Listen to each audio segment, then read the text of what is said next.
Hey, what's up, everyone? It's Kyle Henderson, fresh off SEC Media Days in Hoover, Alabama. I was there today to catch Nick Saban, Tua Tagovailoa, Jeudy, and Dylan Moses in action, talking just weeks before fall camp. Today, I'm going to break down my 5 takeaways from SEC Media Day. So stay tuned. I'm going to pipe these in. We're going to talk about them. Remember, you can call into the show anytime. You can leave a voicemail for us. I want to hear from you. 205-686-3604. We start out with Nick Saban and what he said about success, that it's not a continuum, that you're not always going to have success. And I've always felt that way as well. The past does not dictate the future. And when you look at Alabama and when you look at Nick Saban, and especially the way that they ended last season, Saban isn't at all happy, obviously, with how last season ended. But he talks about bad habits, then how a good team finally was able to expose them. He wasn't happy about the execution from both sides of the football. And I think going into this season, you can tell he's always working to get better. And I think he certainly has a chip on his shoulder. Here's Nick Saban talking about success not being a continuum. Well, I think that we're constantly evolving as a program. We're constantly making little changes and things to, try to help us get better, whether it's overall program, offense, defense, special teams, any part of the program, personal development, academic support, whatever it is. We're always looking for a better way. But I think that we didn't do the things that we feel are very important to the program very well toward the end of the season last year.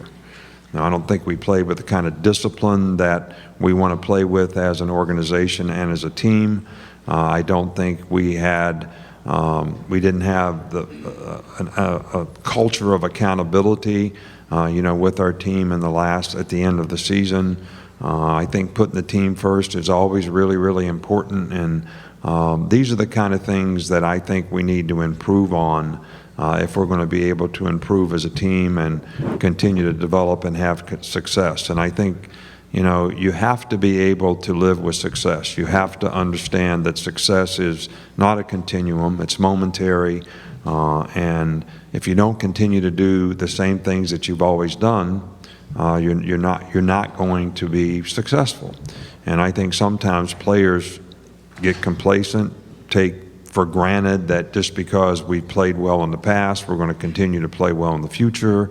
And then you create bad habits and the way you prepare, and then you get exposed by somebody that you play that is really, really good.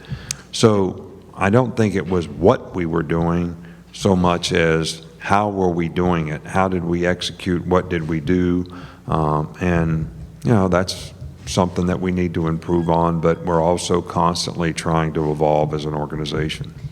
We also had a chance to hear from Tua Tagovailoa on Wednesday. Alabama's returning quarterback, arguably one of the best quarterbacks coming back to college football. He'll be eligible for the NFL draft after the season should he want to make that big leap from college to the NFL. And if he's as talented as he was last year, bye-bye Tua, right? Today, when we talked with Tua, he seemed very motivated, seemed very poised going into SEC Media Day. He's done hundreds of interviews already. He talked about motivation. He talked about his wide receivers being selfless. And I thought it was a really interesting point when he's talking about his wide receivers. In fact, let's just play that clip right now of him talking about his very selfless wide receivers who are probably the number one wide receiving unit in the country. So there's really not a favorite receiver, but the thing I do like about our receiver core is they don't really care about themselves. They're not all selfish like, you as people would think, oh, I want the ball, you got to give me the ball so I can win this award or whatnot. I mean, these guys are all selfless, If one thing I could tell you, they're guys that will run many brotherhood routes as they can. A brotherhood route is a route that they know they're not going to get the ball, but they'll run it just to get someone else open. And I think that's been the key to their success, and that's been the key to our success offensively. Tua also talked about Trevor Lawrence and what he saw from Trevor Lawrence last year as a true freshman. And then Tua said he hopes to meet Trevor Lawrence once again, if that be in the national title game or the college football playoffs. But with Trevor Lawrence, I think he's done a tremendous job throughout his entire season last year. And, that was only his freshman year. So, what he's going to do this upcoming year, I hope we have the opportunity to meet up with them, probably again for a national championship or hopefully a playoff run. So. Now, nobody works as hard as Jerry Jeudy in the offseason. Look it up on Twitter. Look it up on YouTube, wherever you go. Jerry Jeudy is grinding. He's in the sand. He's working on his routes. He's inside the football facility working on his craft. And during SEC Media Day on Wednesday, he said simply, look, I'm addicted to football.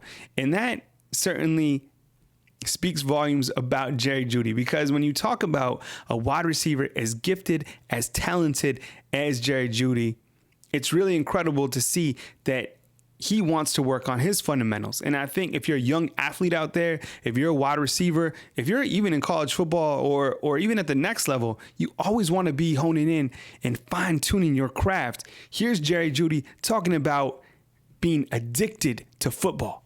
I don't really say I'm so addicted to football that's the only thing I love doing. So I either watch film, train, or watch highlights. So that's mostly my hobby is football. I won't say I love football. I say I'm addicted to it. I thought it was an interesting point as well. We're always talking about who's the fastest, who's the strongest for the Alabama Crimson Tide. And Jerry Jeudy put it to sleep today. Who's the fastest football player on the team? Here's Jerry Jeudy with the answer. The fastest player, Henry Ruggs. He got elite speed, real fast. Now, it was a fantastic interview. I felt it was the best interview of the day. Dylan Moses, Alabama's returning leading tackler from the 2018 season. He'll be the alpha male on the defense. Dylan Moses with an exceptional interview. And I thought it was great to hear Dylan Moses talk about that he was born to lead, how his father would make him do things right again and again to make sure it was done properly. And then this was the major point from me. From Dylan Moses. He said, look, I'm a perfectionist, just like Nick Saban. I want things done right, not only on the defensive side of the ball, but on the offensive side of the ball. Here's Dylan Moses talking about what it takes to be great and talking about leadership and how he was born to lead. It all boils down to the right leadership and guys being on the same page. Because the coach is going to make the right calls. It's all up to us, to execute it. So with that being said, it's all up to me to, get that done. And then I tell myself and I tell everyone else, whatever happens with this defense year, this year is it's on me, and me, I take pride in all of that. I told you guys before, I'm a perfectionist and I want things done the right way, just as Coach Saban wants things done the right way. So, that's how I'm going to take it. There's also been a lot of question marks. I've brought it up several times. Who's going to be the will linebacker next to Dylan Moses? Now, Dylan Moses on Wednesday talked about Joshua McMillan, and he had some very positive things to say about Markel Benton. I'm going to play those clips back to back right now. Yeah, Markel means a lot to me, man. That's the crazy part. He pushes me every day in practice, and I push him. I'm on him more than ever. Just as I'm on him, I'm on all the guys that's in our room, and I want him to be the best that he could possibly be. That's the thing with me, being a leader too. You have to be able to see the potential in other guys, and I see the potential in the light that he has that can shine very bright. You know what I'm saying? And I want him to, reach all of his potential and do what he can to, be in the position that I'm in. And I just want to see everyone shine.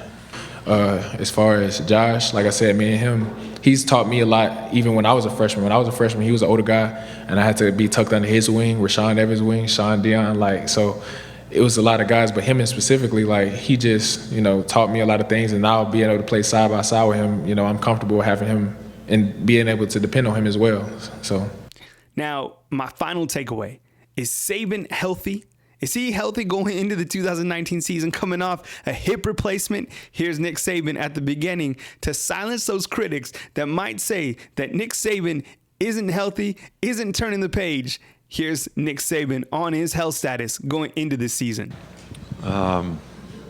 I don't want to admit to being 100%, then that would affect how many shots I get over the next 3 or 4 days, which is the end of golf season.